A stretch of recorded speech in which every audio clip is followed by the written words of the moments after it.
Hi everyone, welcome back to another episode of Mineral City TV.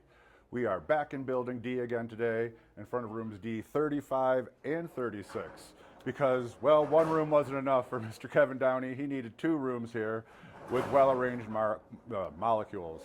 He has over 25 cases and every one special stuff in all of them. Gorgeous specimens and two full rooms to check out.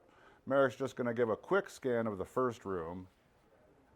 And then after that, we're going to go in and have a talk with Kevin about his business, and he's going to show us some really special pieces. So, Kevin, thank you for being on the show. Well, our pleasure. Thank you for coming. Two rooms. How'd that happen?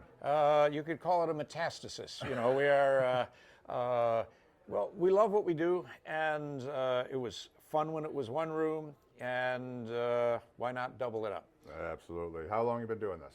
Well, as a real business, it's getting towards a quarter century already, but this started much smaller, and it's been metastasizing, so yeah. Again, awesome. Well, Merrick, let's go on and take a look at some of these cases that you have in here, and we'll go real slowly. Maybe you can just tell us about a couple pieces as we're going through that really stand out in your mind. All right. Well, we try to create, with so many cases, we try to create themes in different places. And this is a case of both of the Congos, sometimes called the Little Congo and the Big Congo. And Congo is producing fantastic things in copper minerals and a number of wonderful species, and with so much variety. Copper and cobalt mostly here, a little bit of lead and lead secondaries, but something very special is the variety and the fact that this is a currently producing area. Lots of crazy and good things are coming out. Yeah, lots of, in the last few years especially, we've just seen more and more really nice stuff coming out of there. Yeah. So it's been a pleasure to work with. And next up, maybe my favorite case, because everyone knows that tourmaline's my favorite, so you can't go wrong with a full case of tourmalines. Well, there's some aquas and other pegmatites in here, but yeah, there's a lot of tourmaline. Yeah, this was basically, we decided to create for the people who are what you might call monothematic. All they care about are gem crystals. Okay, we'll pile up a bunch of various species of gem crystals of different sorts, different species, localities, colors, and so on. And we try to make it entertaining and interesting, have a healthy mixture. And it's obviously worldwide things. There's some new things, old collection pieces. We can, basically, it's a joy to work with them. There are there's nothing in here metallic or black. This is bright colors and shiny. Oh, lots of great gems in there. And certainly can't help but notice the case next to it. There's obviously a theme going on here. Spend just a quick second looking at that one before we get over to this big case I wanted to show off. All right. Well, this is, red minerals, they look best with good lighting. And this is a case of various species of red minerals. And a lot of times people ask the question, which is brighter, a Sweet Home rhodochrosite or a red cloud wolfenite? Well, if you put them in the same light together, sometimes you can make that judgment yourself. And of course, not every Sweet Home rhodochrosite is as bright red as others. So absolutely, you've got a mixture here, and it's a nice way to kind of compare and contrast all the species and all of the the color nuance. It's a great little case. Well, Merrick's just going to real quick scan these other two cases before we get to this center case. And if you could open this up for us, I'd love to get a closer look at a couple of these.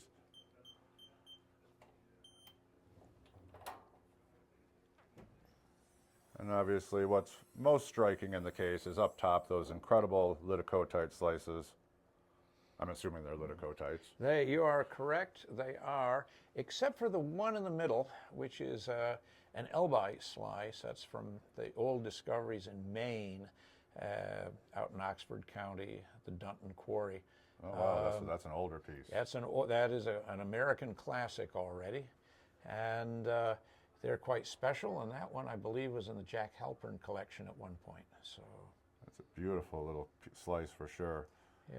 And the big ones certainly catch your eye. Are those all Madagascar? They are, and actually, the 4 large slices that are here are all from the same pocket.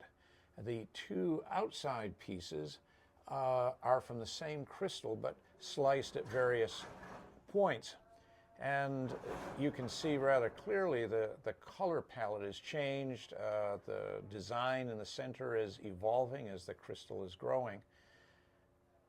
And they have really kind of wonderful color patterns and wonderful outside lines with lots of detail.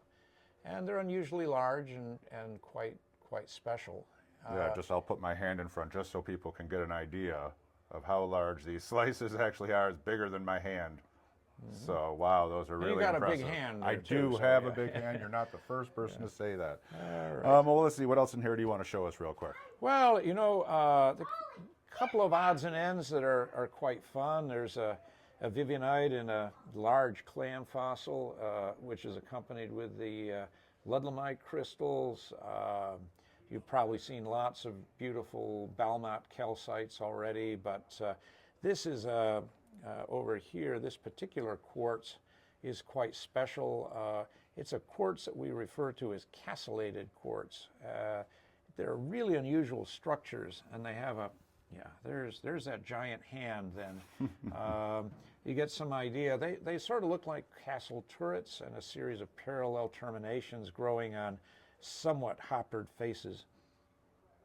Is that an iron coating on there? Well, it's actually inside the crystal, Okay. so it doesn't actually clean off. It's actually preserved within the skin of the crystal.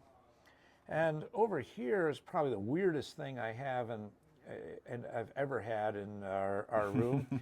It's a turquoise, another copper mineral. However, this is a turquoise fossil, which has completely replaced the jaw of a marmot. And it's something that was found sometime back. This is from Nevada. And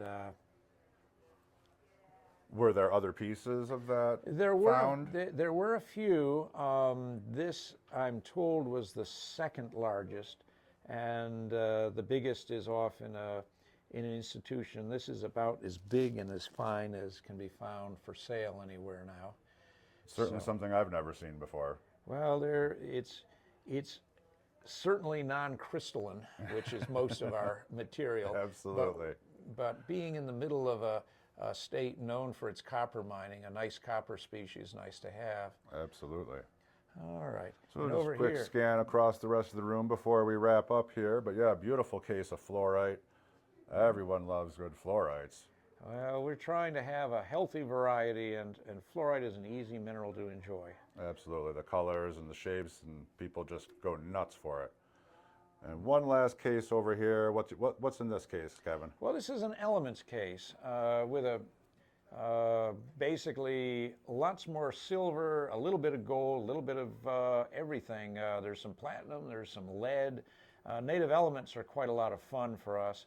And a small number of secondary species, especially of some of the silver minerals, some paragerites, prustites, discrosites, and other such things.